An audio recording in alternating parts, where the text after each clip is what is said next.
اور حضرت عبداللہ بن عمر بن عاص سے ایک روایت سن لیجئے ان رسول اللہ صلی اللہ علیہ وآلہ وسلم قال الصیام والقرآن یشفعان للعبد، روزہ بھی اور قرآن بھی بندے کے لیے شفاعت کریں گے۔ قیامت کا دن ہوگا تو یہ سفارشی بن جائیں گے، باقاعدہ شکل دی جائے گی، صورت دی جائے گی اور یہ سفارش کریں گے۔ یقول الصیام، اے رب، روزہ کہے گا، اے میرے رب، انی منعتہ الطعام والشہوات بالنہار فشفینی فیہ، ہے اللہ میں نے اس بندے کو روکا شہوات سے اور کھانے سے اور پینے سے تیری رضا کے لیے، تو میرے مالک میری شفاعت اس کے حق میں قبول فرما۔ وَيَقُولُ الْقُرْآن، اور قرآن کہے گا، مَنَعْتُهُ النَّوْمَ بِاللَّيْلِ، مالک رات کے سونے سے میں نے اس کو روک دیا، سارا دن روزہ بھی رکھا، کام کاج پہ بھی گیا، روزہ کھولنے کا بعد نڈھال تھا، لیکن عشاء کی نماز ہوئی تو تراویح کے لیے پھر مسجد میں کھڑا تھا، سارا دن بھوک سے کاٹا اور رات ہوئی تو یہ قرآن سننے کے لیے تھا۔ وَيَقُولُ الْقُرْآنُ مَنَعْتُهُ النَّوْمَ بِاللَّيْلِ، قرآن کہے گا، مالک میں نے رات کی نیند کو روک دیا تیرے لیے، فَشَفِّنِي فِيهِ، تو میری شفاعت اس کے حق میں قبول فرما۔ فَيُشَفَّعَانِ، رسول کریم فرماتے ہیں اللہ قرآن اور روزے دونوں کی سفارش کو قبول کر کے اس شخص کو جنت عطا فرما دیں۔ تو آئیے ماہ صیام میں کثرت کے ساتھ قرآن مجید کی تلاوت کریں۔ تراویح کا جو اہتمام ہوتا ہے اس میں پورا قرآن سننا چاہیے تاکہ قرآن مجید کی سفارش سے فیضیاب ہو سکے قیامت کے دن۔ تو یہ درمیان میں چھوڑ کے کوئی 8 پہ بھاگ گیا، کوئی 10 پہ بھاگ گیا، کوئی 4 پہ بھاگ گیا، اس کلچر کو ختم کریں اور 20 تراویح جماعت کے ساتھ پڑھیں، پورا قرآن مجید سننے کا موقع نصیب ہو۔ مسجد کی زیب و زینت ہے، رونق ہے نمازیوں سے، اور جب آدھے نمازی چھوڑ کے بھاگ جائیں تو پھر کیا کیفیت گزرتی ہوگی مسجد پر۔ تو اس لیے اس پہ غور کریں اور 20 تراویح پڑھ کے اس کی لذت لیں اور پورا قرآن مجید ایک جگہ پہ ہی سماعت کریں۔ حضرت ابو ہریرہ رضی اللہ تعالیٰ عنہ سے مروی حضور کا یہ فرمان بھی سنیے جو صحیح بخاری مسلم میں ہے، من صام رمضان ایمانا و احتسابا غفر له ما تقدم من ذنبہ، جو محاسبہ نفس کے ساتھ اور ایمان کے ساتھ روزے رکھتا ہے اللہ تعالیٰ اس کے پچھلے سارے گناہ معاف فرماتا ہے، اس کے دامن پہ گناہ کا ایک دھبا بھی باقی نہیں رہتا۔ یہ کرم نوازیاں ہیں۔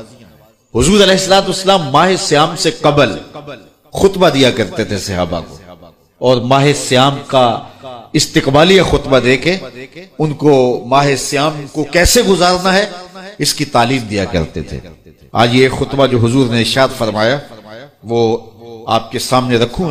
حضور نے ارشاد فرمایا، لوگو تمہارے اوپر ایک مہینہ جلوہ فراز ہو رہا ہے جو بہت بڑا مہینہ ہے، بڑا عظیم مہینہ ہے، جو مبارک مہینہ ہے، وہ ایسا مہینہ ہے جس کے دامن میں ایک رات ایسی ہے جو 1000 مہینے سے بہتر ہے۔ جعل اللہ صیامہ فریدہ، اللہ نے اس مہینے کے روزے کو فرض بنایا، وقیام لیلۃ تطوع، اور اس کی رات کے قیام کو نفل بنایا، من تقرب فیہ بخصلۃ من الخیر کان کمن ادى فریضۃ فیما سواہ، اور جس نے کوئی اس مہینے میں بھلائی کی تو وہ ایسے ہے کہ جس طرح اس نے فریضہ ادا کیا۔ اگر کسی نے نفل ادا کیا تو ایسے ہے جس طرح اس نے فرض ادا کیا۔ ومن ادى فریضۃ فیہ کان کمن ادى 70 فریضۃ فیما سواہ، اور جس نے اس مہینے میں ایک فرض ادا کیا اللہ تعالیٰ اس کو 70 فرضوں کا ثواب عطا، وہ ایسا ہے جس طرح اس نے 70 فرائض عطا کیے۔ وَهُوَ شَهْرُ الصَّبْرِ، وہ صبر کا مہینہ ہے۔ وَالصَّبْرُ ثَوَابُهُ الْجَنَّةُ، اور صبر کا ثواب جنت ہے۔ وَشَهْرُ الْمَوَاسَاتِ، ایک دوسرے سے پیار کرنے کا، ہمدردی کرنے کا مہینہ ہے، دکھ بانٹنے کا مہینہ ہے، لوگوں سے محبت کرنے کا مہینہ ہے۔ وَشَهْرٌ يُزَادُ فِيهِ رِزْقُ الْمُؤْمِنِ، یہ وہ بابرکت مہینہ ہے جس میں مومن کا رزق بڑھا دیا جاتا ہے۔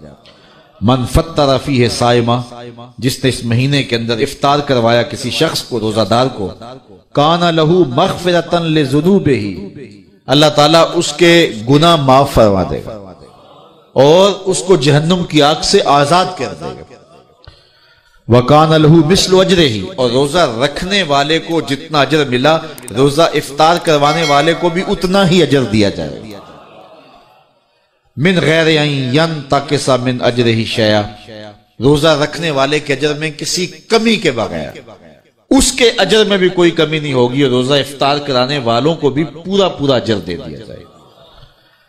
قلنا یا رسول اللہ صلی اللہ علیہ وسلم، صحابہ فرماتے ہیں ہم نے عرض کی اے اللہ کے پیارے حبیب، لیسا کلنا ناجد ما نفطر بہ الصائم، ہم میں سے سارے تو ایسے نہیں ہیں کہ جو روزہ دار کو روزہ افطار کروا سکے، غریب لوگ بھی ہیں، مسکین لوگ بھی ہیں، تو سارے لوگ تو ایسے نہیں ہیں۔ تو حضور نے کیا ارشاد فرمایا، سنیے، فقال رسول اللہ صلی اللہ علیہ وسلم یؤتی اللہ ھذا الثواب، اللہ تعالیٰ یہ روزہ افطار کروانے کا ثواب عطا کرتا ہے، من فطر صائمن، جو کسی کو افطار کروائے، علی مذقۃ لبن، دودھ کے ایک گھونٹ سے، او تمرۃ، یا ایک کھجور سے، او شربۃ من ماء، یا پانی کے ایک گھونٹ سے۔